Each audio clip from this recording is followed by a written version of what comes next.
This is the Heybike Race Max electric bike, a clean-looking high-step commuter with a triangular frame, a flush-mounted battery in the downtube, and 27.5-inch wheels that give it that classic mountain bike stance without looking bulky. The cables are routed neatly outside the frame, the LCD sits tall and easy to read, and the whole bike keeps a simple, modern vibe.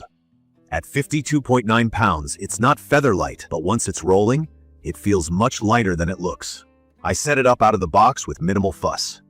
Most of the work was attaching the front wheel, handlebar, and pedals, then dialing in the saddle height.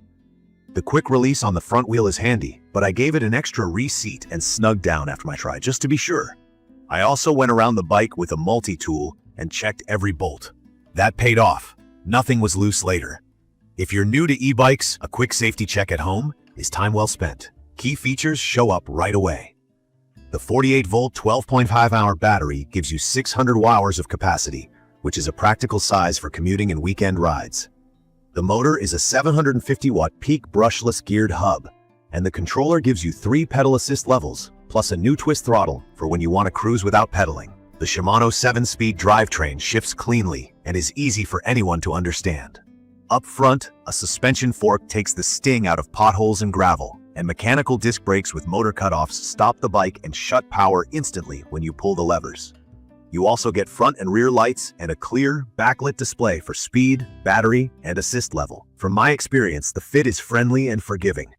The high-step frame feels sturdy, the reach is neutral, and the saddle has good adjustment range, so I could find a posture that worked for short commutes and longer spins. The 27.5-inch tires are 1.95 inches wide with a semi-knobby tread, which means they roll quickly on pavement but still grip fine on dirt paths and park trails. I liked locking out the fork on smooth roads and opening it back up when I hit rough pavement or gravel. The motor has enough punch for city riding. On flat ground in Pass 3, I reached 20 miles per hour quickly and held it without effort. Where it's legal, the settings let you raise the top assisted speed. With that unlocked, I saw 27 to 28 miles per hour on a calm day with light pedaling. Torque off the line is steady rather than explosive, and that works well in traffic because it feels predictable. There is a cadence sensor, which measures pedal rotation, not force. That means there's a small pause before power kicks in when you start pedaling, and the feel is more on-off compared to a torque sensor system that matches your effort. Once the assist engages, it's smooth. Climbing is decent on rolling hills. With the 7-speed cassette, I could spin comfortably and keep momentum. On steeper grades, I dropped into the lower gears and added real leg power to keep a good pace. The motor helps, but it won't float you up a long, very steep climb without input. If your daily route is mostly flat to mildly hilly, it's great. If you live around big hills, expect to work with the bike rather than expecting it to do all the work. The brakes are mechanical discs, which use cable pull instead of fluid pressure. They're easy to maintain and did not squeal on me. Stopping power was solid for the bike's speed and weight, though you do use a firmer lever pull compared to hydraulic brakes. For new riders, that immediate motor cutoff at the lever is reassuring, especially in tight spots. Battery life matched my use. The 600-hour pack is removable and lockable, so I could park the bike and charge the battery inside. Using mixed throttle and peace at city speeds, I covered around 23 to 26 miles on one charge.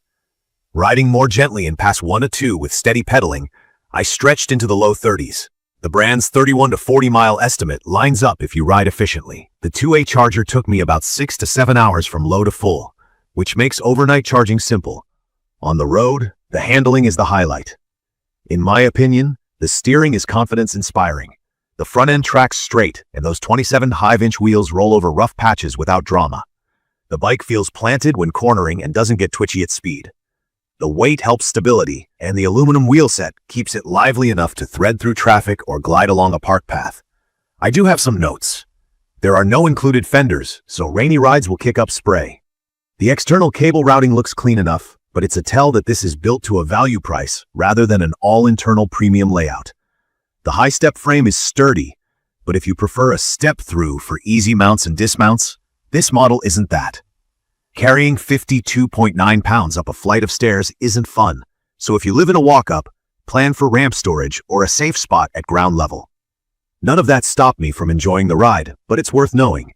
It's perfect for city commuting, school runs, and laid-back rides on greenways or light gravel. That twist throttle is great for rolling through stop-and-go traffic or giving your legs a break. The LCD is readable in daylight, and I like that the key doesn't need to stay in the bike while riding. For night rides, the headlight and bright taillight are good baseline safety pieces. I added a reflective ankle strap for extra visibility, and I'd still pick up fenders if I plan to ride in wet weather often. If you're new to e-bikes, a quick term guide helps.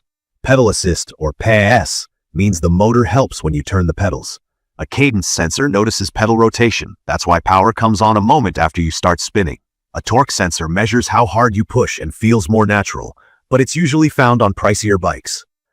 Battery capacity in watt-hours, like 600 watt-hours here, tells you how much energy you have on board. Bigger numbers usually mean more range. Mechanical disc brakes use a cable like a standard bike and are easier to adjust at home. Hydraulic brakes feel stronger at the lever, but cost more. I'd recommend this for riders who want a balanced mix of speed, comfort, and value, without getting into premium pricing. Commuters who travel 5 to 12 miles each way, students hopping between campus and home, and weekend riders exploring multi-use paths will all feel right at home. The motor's peak power and adjustable speed limit cover your needs, and the 7-speed range plus suspension fork make it adaptable day to day. From my experience, the RaceMax is reliable once set up correctly. Keep the tires at the right pressure, check brake pad wear, and give the cables a quick glance every couple of weeks. The 1-year manufacturer warranty is there for peace of mind, and the bike ships mostly assembled with helpful guidance. I'd still watch the brand's assembly video while I build. It saves time and helps you avoid little mistakes. In conclusion, the Heybike RaceMax electric bike for adults brings together the right stuff. A 750-watt peak motor for real-world zip, a 600-hour removable battery for practical range, a comfortable geometry, and components that are easy to live with. It's not trying to be an ultra-premium machine, and that's the point. It's a solid, everyday e-bike that makes getting around faster and more fun, with just enough trail capability to keep your routes interesting. In my opinion, it delivers strong value for the price and hits the sweet spot for riders who want less car time and more ride time without overthinking the tech. If you found this video helpful, subscribe to the channel and drop your questions or your own RideMax tips in the comments. Thank you for watching.